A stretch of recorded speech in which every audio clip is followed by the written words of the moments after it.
And you may be watching right now, and you experience this search na hindi mo alam kung sino ka sa Panginoon, na hindi mo alam kung because of constant rejection in your life, you don't know who you really are, and you have this desire to know who you are, the way God has created you, the way He has made you.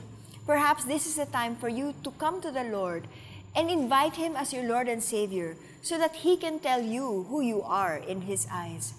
Let us pray to Him now. Father God, maaring ginawa niyo po ako dito sa mundong ito, pero ako po ay nahihirapan sapagkat hindi ko po alam kung sino ako. Hindi ko po alam kung sino ang identity ko. At nahihirapan po ako sapagkat marami rin akong na-experience na rejection dito sa mundong ito. Pero naniniwala ko, Panginoon, na sa sobrang pagmamahal niyo sa amin, hindi niyo kami nire-reject. In fact, kayo pa ang naghanap sa akin. Ako na makasalanan, ako na tao lamang.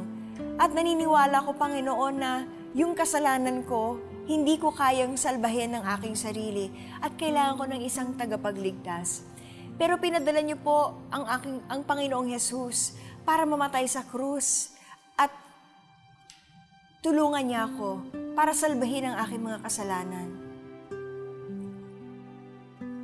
Dinudulog ko po ang sarili ko sa Kanya.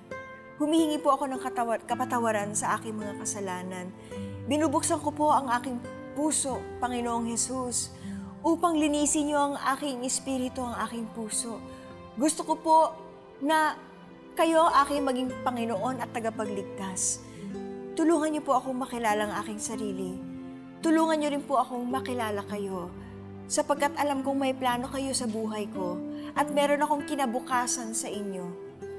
Panginoon, tinatanggap ko kayo sa aking puso at gusto kong matupad po ang mga pangarap niyo sa buhay ko.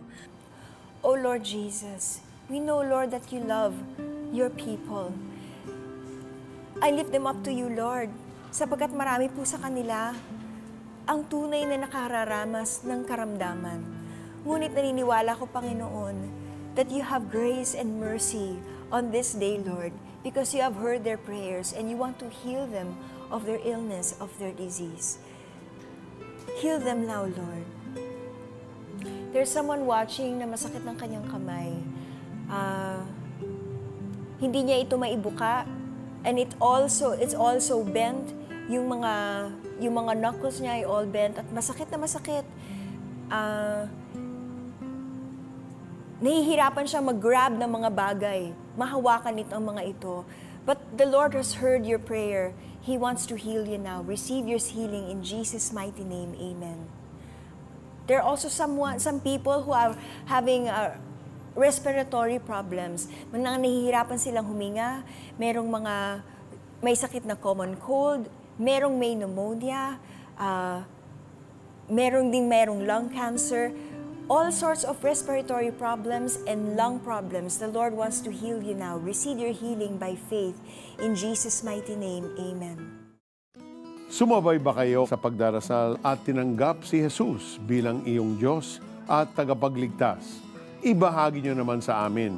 Please text yes, space the 700 Club Asia at ipadala yan sa aming smart number 0949-888-8001 at Globe 0917-406-5001 at Sun number 0925-300-3000.